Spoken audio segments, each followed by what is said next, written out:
నమస్కారం. ఒకసారి రెండు చేతులు ఎత్తుదాం. ఒక చెయ్యి ఏమో కాంగ్రెస్ ని ఓడగొట్టడానికి, ఒక చెయ్యి టిఆర్ఎస్ ని ఓడగొట్టడానికి. రెండు చేతులు ఎత్తి గట్టిగా భారత్ మాతా కీ జై, జై శ్రీరామ్. మీ అందరూ ఇక్కడ అందరూ కూర్చోడానికి కారణం ఏంటంటే జూబ్లీ హిల్స్ లో బై ఎలక్షన్స్ అవుతున్నాయి.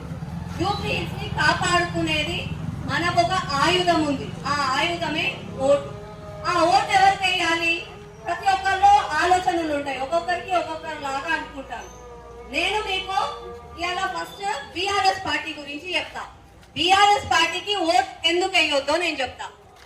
బీఆర్ఎస్ పార్టీ చాలా రోజులు కష్టపడ్డము. తర్వాత మన తెలంగాణ రాష్ట్రాన్ని తెచ్చుకున్న తర్వాత బీఆర్ఎస్ పార్టీ, అప్పట్లో టీఆర్ఎస్, ఇప్పుడు బీఆర్ఎస్. కేసీఆర్ ముఖ్యమంత్రి అయ్యిండు.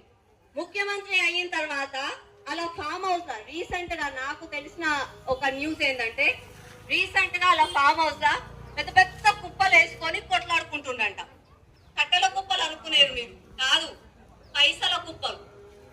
దోచుకున్న తెలంగాణ రాష్ట్రంలోకి వెళ్ళి దోచుకున్న పైసలన్నీ ఫామ్ హౌస్ లో ఒక పెద్ద కుప్ప వేసుకున్నారంట. ఇక కుప్ప వేసుకున్నాక అందరూ పంచుకుంటారు కదా, సంకకు ఒక సంచి వేసుకున్నారు, సైడ్ సంచి. ఆ సైడ్ సంచిలో ఒక్కొక్క కట్ట వేసుకుంటున్నారు. ఆ కట్ట ఎట్లా వేసుకుంటున్నారు? నీకో కట్ట, నాకో కట్ట, నీకో కట్ట, నాకో కట్ట అని అందరు పంచుకున్నారంట. ఆ పంచుకున్న దాంట్లో ఎవరున్నారు? కేటీ రావు, సంతోష్ రావు, హరీష్ రావు, కవితారావు, అందరూ అలా రావులు తీసుకొని ఉన్నారు. వాళ్ళు పంచుకుంటున్నారంట. అయితే అందులో ఏమైంది? కవితక్క ఒక కథ అయిపోయింది. ఆడపిల్ల, ఆమె మోసం చేద్దామని చెప్పి కేటీ రావు, హరీష్ రావు ఆమెకు కావాల్సిన 2 మూటలు సంచులు వేసుకున్నారంట. కవిత కూకుంటుందా? నిలబడ్డదు. ఆహా, ఏమనుకుంటున్నారు మీరు? ఊరి ఢిల్లీకి పోయినా, ఎవ్వరు చెయ్యని పని చేసినా, లిక్కర్ దందా చేసినా, ఎన్నో కోట్ల రూపాయల స్కామ్ చేసినా, నేను తెచ్చిన పైసలని మీరెట్లా తింటారని చెప్పి ఇక నానా రబిస ఆలుగుంజ ఈలుగుంజ లొల్లయింది. పాపం పెద్ద మనిషి కేసీఆర్ పక్క చిక్క పానం నాలాగా ఇక ఏం చేసిండు? ఇట్లా ఊపితే పడిపోతాడు ఆయన. వీళ్ళేమో బందోబస్తుగా ఉండే, ఆయననేమో పక్క పానం వచ్చిండు. వీళ్ళు పైసల కుప్పల కోసం కొట్లాడుకుంటుంటే అట్లా కాదు బిడ్డ, కొట్లాడుకోకండి అని చెప్పిండు. ఇంటగా వీళ్ళందరూ ఆయన జర్ర ఇట్లా తక్కువ కొట్టిండ్రంట. కింద పడ్డాడు. ఏమైంది? నడ్డి ఇరిగింది. చూస్తాం కదా హాస్పిటల్ వీల్ చైర్లో తిరుగుతున్నాడు. అయ్యో పాపం అని మనకే అనిపిస్తుంది కానీ అలా సొంతోళ్ళకైతే అనిపిస్తలేదు. ఇది బీఆర్ఎస్ చరిత్ర. ఇప్పుడు మళ్ళా కాంగ్రెస్ పోతాం. కాంగ్రెస్ వాళ్ళు ఏం చేసిండ్రు? ఊరూలో పోయిండ్రు, ఓట్లు అడగడానికి పోయిండ్రు. ఓట్లు అడిగేటప్పుడు ఒకరు పోయి ఆడపిల్లలకి 2 తులాల బంగారం ఇస్తా అని అన్నారు. కాంగ్రెస్ వాళ్ళు ఎట్లాంటి వాళ్ళు? అరే అందరు ముఖ్యమంత్రులే, అలా దాంట్లో అందరూ రాజులే. అరే నిన్నగాక మొన్న వచ్చిన ఆయన 2 తులం బంగారం ఇస్తా అన్నాడు, నేనెందుకు ఊరుకోవాలని చెప్పి ఇంకో ఊరికి పోయిండు. ఇంకో ఊర్లో ఇంకొక సభ పెట్టిండు. ఈయనేమన్నాడు? 2 లక్షలు తెచ్చుకోండి, రుణమాఫీ చేస్తా అన్నాడు. ఇంకొక ఆయన 2500 ఇస్తా అన్నాడు. ఇంకొక ఆయన 4000 రూపాయల పెన్షన్ ఇస్తా అన్నాడు. నిరుద్యోగ వృత్తి ఇస్తా అన్నాడు. వాడు ఆడపిల్లలు ఉన్నారు, కాలేజీకి పోయేటోళ్ళు, వాళ్ళకి ఏమన్నాడు? స్కూటీ ఇస్తా అన్నాడు. నీకు వచ్చిందా స్కూటీ? అక్క నీకు తులం బంగారం వచ్చిందా? అన్న నీకు 4000 వస్తున్నాయా నిరుద్యోగ వృత్తి? ఏం వస్తలేవు, అన్ని అబద్ధాలు చెప్పిండు. ఇక వీళ్ళు అంటే 2 కథలు ఇట్లాంటివి అన్నమాట. కేవలం మోసం చేయాలి, పైసలు దండుకొని తినాలి, ప్రజలకి ఎప్పుడు అబద్ధాలు చెప్పాలి. ఇది ఒక బీఆర్ఎస్ కాంగ్రెస్. మళ్ళీ ఇద్దరు ఏం చెప్తారు?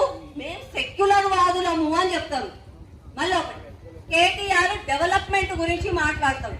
నిన్నగాక మొన్న సల్మాన్ ఖాన్ అనే ఒక వ్యక్తిని, అతని మీదనంట ఆడపిల్లలని రేప్ చేసిన కేసు ఉంది.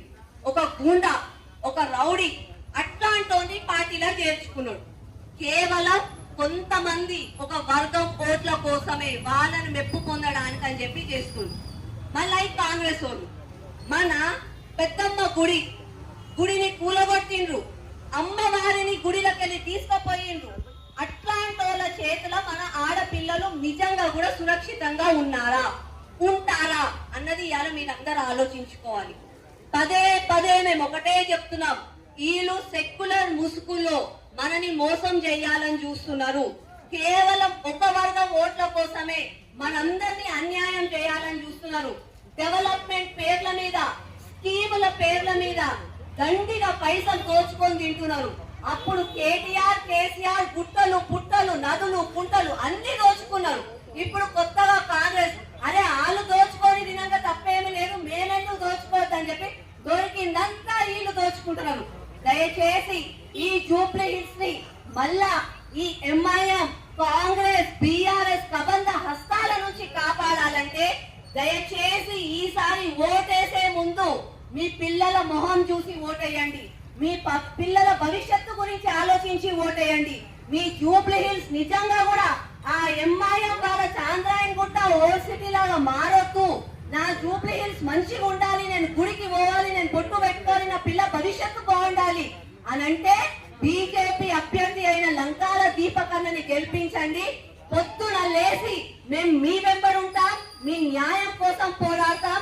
మనమందరము కూడా మంచి జూబ్లీ హిల్స్ ని, మంచి తెలంగాణని, నిజమైన ప్రజాపాలనని చేసుకొని చూపించుకుందాం. అందరూ కూడా ఒకసారి గట్టిగా భారత్ మాతాకి జై శ్రీరామ్. ధన్యవాదాలు.